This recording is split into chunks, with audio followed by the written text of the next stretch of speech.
Hey, what's up guys, it's Spectrum, back here with a brand new video review, and this time we're going to be taking a look at the Marvel Select Diamond Select Toys, Marvel's Spider-Man Collector's Action Figure with Accessories. So, let's get right into it. Before we get into this, this packaging is freaking huge, so like it's going to be a bit tough for me to maneuver it around. As you can see, you got Spider-Man along the side there, you got Gamerverse up at the top, you got the figure in the window box right there. Got Marvel Select down there at the bottom with the PS4 Spider-Man logo.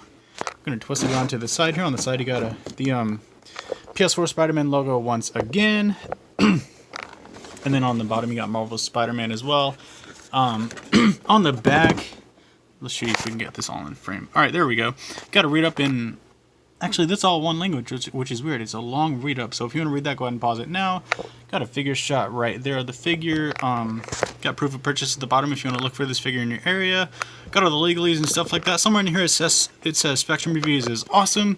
That's about it for the packaging. So without further ado, let's get him out here and see how Spidey he actually is. Here we have the Diamond Select Toys Marvel Spider-Man action figure opened up and out of his packaging, looking very, very cool. And I gotta say right off the bat that I do like the way that this figure looks a lot. Yeah, let's get him off the stand and take a closer look here. Let's go ahead and get this out of the way. Just plop that right there. Unpose him really quick. And take a look at this detailing and stuff, man. Let's bring the lamp in a little bit closer here. I do like the head sculpt a lot, but I'm gonna compare it more with the SH Figuarts version later on. But like, this figure really isn't that bad in terms of its sculpting, like and stuff like that. The head is probably, I guess, the least accurate part of the figure, I would say. And everything else is pretty accurate. I do want to say right off the bat though that the spider legs are not accurate to the game at all. I will bring in the SHF version right now. To compare that to. They're supposed to, extend down the torso just like that on the outside and the, the inside of the red on the suit instead of one pair of legs stopping inside the red and, not protruding outside. This is accurate. This is not. Just wanted to get that right off the bat there. Or get that out of the way because a lot of people have not mentioned that.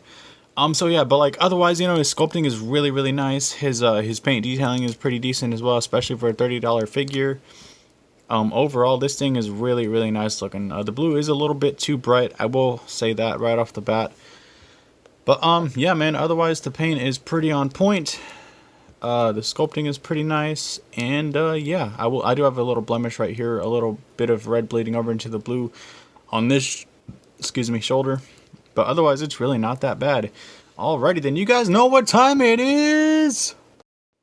Size comparison times comments. Here he is next to my SH Figuarts Marvel Spider-Man / Spider-Man PS4 action figure counterpart. And yes, sadly, my SH Figuarts counterpart is still broken, but I will be getting that fixed here in the near future.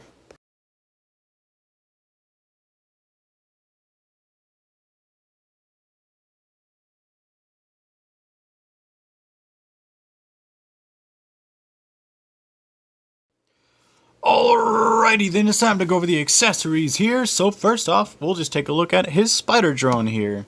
So yeah, this thing is looking pretty cool overall. I like the detailing on it a lot. Yeah, the paint is nice and clean on it for the most part.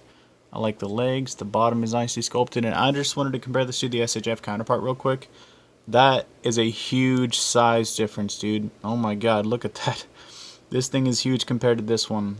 Both are still great though. So yeah, just set that down right there. Let's get a look at his thwip hands here, which are very, very nice.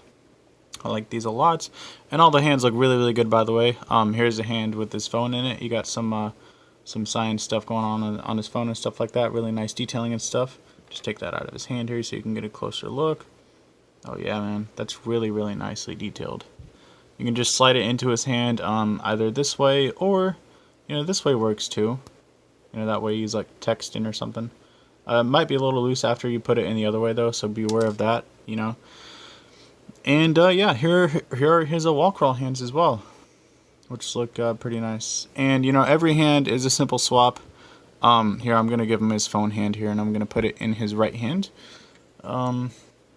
Just like this, just to demonstrate that it can fit nicely in his hand, just like that. Grab Spider-Man here, unpeg. peg this in. And yeah, by the way, I'm going to mention this right now. These have the up and down wrist motion, and all the other wrists have these side to side, I do believe. So yeah, that's how he looks with that in his hand. Right there, looking pretty cool. Just set him right there. We got the web effect. We got jack-o'-lantern here, and this can just, actually, maybe it won't fit on him. Actually, oh yeah, there we go. And that's how that works, and this is nicely detailed and stuff like that. You got some gray, you know, black wash going in there and stuff like that. Looking really, really nice overall. I like the way that looks. You can just put him on the wall, you know, next to Spider-Man if he'll stand. Just lean him, you know, and that's looking pretty nice over there. I do like that a lot. And yeah, that's about it for accessories, so... Articulation times, head to toe, here we go, from the head down. Okay, he cannot look up that far. He can look up a little bit. He can look down, not at all. He can do a full 360 though. Shoulders can also do a full 360. They can go out this far, which is also disappointing. They could go in this far, which is not that bad. Upper bicep rotation, double jointed doubles, which bend in very, very far. Wrists swivel and hinge, just like that, except for the phone holding hands, which I already demonstrated. He can crunch forward that far at both points, crunch back that far. He can rotate at both points. He can pivot. Legs can kick forward that far. They can kick back, not at all. Upper thigh cut. Double jointed knees. Feet move down, up, and he has ankle pivot as well. Final thoughts, comments, and concerns about this figure. Final thoughts, I do like this piece a lot. He's not 100% perfect, but for 30 bucks, he is a really nice figure to have, especially, you know, considering the amount of accessories that he comes with. He actually comes with his phone. He actually comes with all the necessary interchangeable hands for a Spider-Man figure. I do like those factors a lot, but his articulation does suffer a little bit. Also, you know, I'm not going to skimp on that, and I'm not going to say, oh, you know, he has really good articulation, because he kind of does. But I wish that he had more head movement. Like, if he had more head movement, that would be utterly perfect. And it's ironic that he suffers from the same shoulder problem that the SHF figure suffered from. And, yeah, sorry about that background noise, guys. I can't really do anything about it.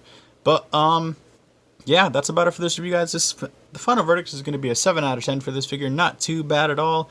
The scaling for some people might throw you off because it is a 7-inch scaled figure. But otherwise, he's a nice piece for 30 bucks. And catch me on the next game at Spectrum.Reviews. My Facebook link will be in the description below. And I'll catch you guys in the next review. Thank you so much for watching. Peace!